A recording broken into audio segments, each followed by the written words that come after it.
TRP અગ્નિકાંડ બાદ રાજકોટમાં પ્રથમ નવરાત્રીનું આયોજન થઈ રહ્યું છે ત્યારે નવરાત્રીના નિયમોને લઈને ડીસીપી ક્રાઇમ પાર્થરાજસિંહ ગોહિલની પત્રકાર પરિષદ યોજાઈ। મળતી વિગતો અનુસાર ડીસીપી ક્રાઇમ પાર્થરાજસિંહ ગોહિલે નવરાત્રીના નિયમોને લઈને પત્રકાર પરિષદ સંબોધી હતી। ટીઆરપી અગ્નિકાંડ બાદ રાજકોટમાં પ્રથમ નવરાત્રીનું આયોજન થઈ રહ્યું છે ત્યારે આયોજકો માટે બનશે અગ્નિ પરીક્ષા। લોકમેળાના વિવાદ બાદ નવરાત્રીના પણ નિયમોમાં ફેરફાર કરવામાં આવ્યા છે। ખાનગી ગરબા આયોજકો માટે અલગ અલગ નિયમોનો ઉમેરો કરાયો છે ત્યારે ખાનગી આયોજકો દ્વારા સોગંદમાં નામ રજૂ કરવા પડશે। માર્ગ અને મકાન વિભાગ પાસેથી સ્ટ્રક્ચર સ્ટેબિલિટી સર્ટિફિકેટ રજૂ કરવાના રહેશે। ફાયર સુવિધા ઇલેક્ટ્રિક સાધનોના અધિકૃત અધિકારી પાસેથી પ્રમાણપત્રો, ખાણીપીણી સ્ટોલ માટે ફૂડ ઇન્સ્પેક્ટરની મંજૂરી, ઇમરજન્સી માટે એમ્બ્યુલન્સ અને ડોક્ટર સ્થળ પર હાજર રાખવાના રહેશે। સાથે જ સીસીટીવી ફરજિયાત રાખવા સિક્યુરિટી સાથે કોન્ટ્રાક્ટ પણ રજૂ કરવાનો રહેશે। નવરાત્રિ 2024નું આયોજન વિવિધ અર્વાચીન અને પ્રાચીન ગરબીઓ જે છે એ રાજકોટ શહેરમાં થશે। તો આને ધ્યાનમાં રાખીને રાજકોટ શહેરની લાયસન્સ બ્રાન્ચ દ્વારા વિવિધ અર્વાચીન ગરબીઓને મંજૂરી આપવામાં આવતી હોય છે।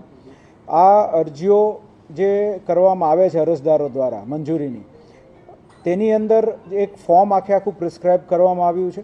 અરજદાર જ્યારે પોતાની અરજી કરે ત્યારે પોતાની સંપૂર્ણ વિગત, પોતે ટિકિટ માટેના કેટલા દરો રહેશે, એટલે કે જે બુકિંગ લાયસન્સ મેળવવાના છે તેની સાથે સાથે એણે પરફોર્મન્સ લાયસન્સ માટેનું જે પ્રોસિજર આખી કરવાની છે એ એણે કરવાની રહેશે। અને એની શરતોની અંદર અમુક અમે ગુજરાત પબ્લિક સેફ્ટી એક્ટને ધ્યાનમાં રાખીને પણ શરતોનો ઉમેરો કર્યો છે અને તે ઉપરાંત પણ જનરલ પબ્લિકની સેફ્ટી માટે ધ્યાનમાં રાખીને અમુક શરતોનો ઉમેરો કર્યો છે, જેની અંદર સૌપ્રથમ તો એક છે પબ્લિક લાયબિલિટી ઇન્સ્યોરન્સ પોલિસી લેવાની રહેશે, જેમાં જે કોઈ પણ લોકો જે ગરબાનું આયોજન કરી રહ્યા છે તો ત્યાં જે લોકો આવી રહ્યા છે તેની સુરક્ષાને ધ્યાનમાં રાખીને એક ઇન્સ્યોરન્સ પોલિસી જે છે એ એમણે લેવાની રહેશે। તે ઉપરાંત જે છે ત્યાં CCTV cameras entry exit gates પર અનિવાર્યપણે લગાવવાના રહેશે।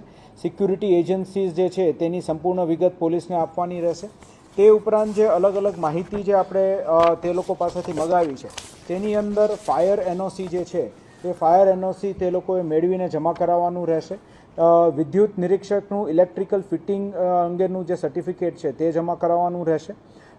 ઇમરજન્સી ડૉક્ટરની વ્યવસ્થા અને એમ્બ્યુલન્સની વ્યવસ્થા જે ગરબીના આયોજકોએ પોતાને ત્યાં રાખવાની રહેશે। સ્ટ્રક્ચરલ સ્ટેબિલિટી અંગેનું પ્રમાણપત્ર રાખવાનું રહેશે અને જે ઇમરજન્સી ડૉક્ટર જે છે એ ત્યાં રહેવા માગે છે તેનું એક સંમતિપત્રક તેમણે જમા કરાવવાનું રહેશે। આ ઉપરાંત અલગ અલગ ગરબીના આયોજકો દ્વારા વિવિધ ફૂડ સ્ટોલ્સ લગાવવામાં આવતા હોય છે, તો તે ફૂડ સ્ટોલ્સ જે લોકો રાખનાર હોય તો તે ફૂડ ઇન્સ્પેક્ટરનું પણ ચકાસણી પ્રમાણપત્ર મેળવીને સબમિટ કરવાનું રહેશે। આટલી સર્ટિફિકેટ સબમિટ કર્યા બાદ જે તે આયોજક હશે તેને જરૂરી મંજૂરીઓ આપવામાં આવશે। જો આયોજક જે છે તેના દ્વારા બીજાની માલિકી જે હોય તેવી જગ્યાઓ, એટલે ખાનગી માલિકીની જગ્યાઓ જે છે ત્યાંથી ભાડે રાખવામાં આવ્યું હશે તો જે તે ખાનગી માલિકની પણ સંપૂર્ણ વિગત અને તેની પાસેથી ભાડે રાખ્યું હોય તો ભાડા કરાર અને એમનું જે એનઓસી સર્ટિફિકેટ જે હોય એ પણ તેમને રજૂ કરવાનું રહેશે પોલીસ સ્ટેશન ખાતે। અને ત્યાંથી આ બધા જ કાગળોની ચકાસણી કરીને લાયસન્સ બ્રાન્ચ ખાતે આવ્યા બાદ લાયસન્સ બ્રાન્ચ જે છે એ આગળ મંજૂરી આપવા માટેની પ્રક્રિયા હાથ ધરશે।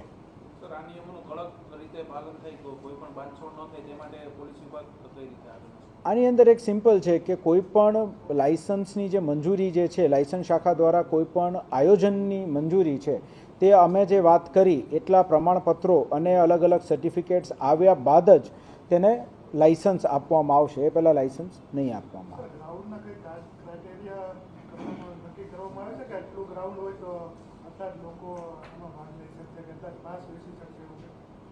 જે તે જગ્યાએ જે જગ્યાએ આયોજન કરવામાં આવી રહ્યું છે તો તે ગ્રાઉન્ડ જે છે તેની ક્રાઉડની જે કેપેસિટી છે તેનું વિશ્લેષણ જે છે એ જ્યારે લોકલ સ્થાનિક કક્ષાએથી થાણા અધિકારી વિઝિટ કરશે ત્યારે કરશે અને એને ધ્યાનમાં રાખીને આ બધાને જે આપણે પબ્લિક સેફ્ટી એક્ટનું અગેન આની અંદર પાલન કરવા માટે કહ્યું છે કે જે તે ગ્રાઉન્ડ છે તેની ક્રાઉડ કેપેસિટીને ધ્યાનમાં રાખીને એક સમય જો વધી જાય તો પછી બાકીના લોકોની એન્ટ્રી બંધ કરવા માટેનું પણ એક શરતો જે છે એ આપણે ઉમેરો કરેલો છે।